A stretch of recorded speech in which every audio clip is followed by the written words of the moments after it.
Quest Audiobooks presents an unabridged recording of The First Snow of Winter by Greene, narrated by Sofia Engstrand.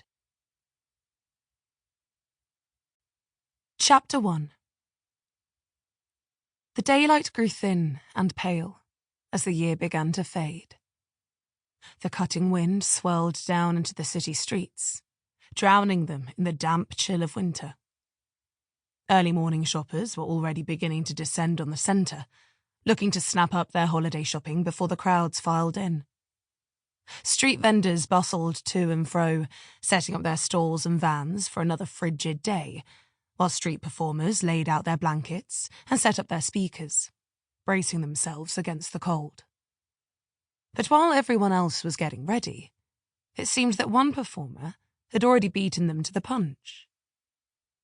A few people cast sideways glances at the woman as they walked by. She was in a flowy evening dress, but instead of moving in the breeze, it was frozen in place, its folds like carved stone, standing strong against the wind. Her skin was alabaster, like marble, glossed and polished to a shine. Even her hair was unmoving. This living statue was a master of her craft, and the entire time the other vendors were setting up, she hadn't moved a muscle. She just stood there, posed perfectly, resilient against the weather and the moving world around her.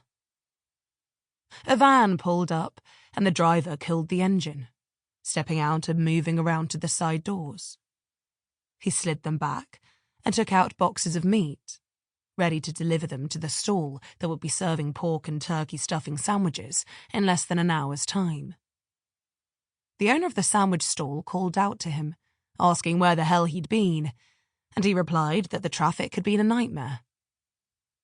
But his daughter, just 7 years old, sitting in the passenger seat waiting for her dad to return, barely heard that at all.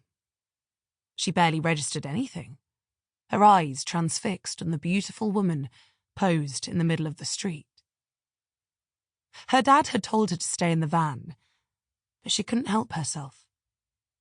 She pushed up the lock, tugging on the handle with both hands to get the door open.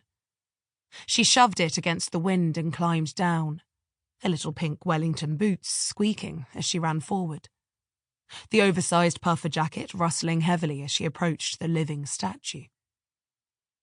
Her dark curls waved over her eyes as she stood before the woman. Sample complete. Ready to continue?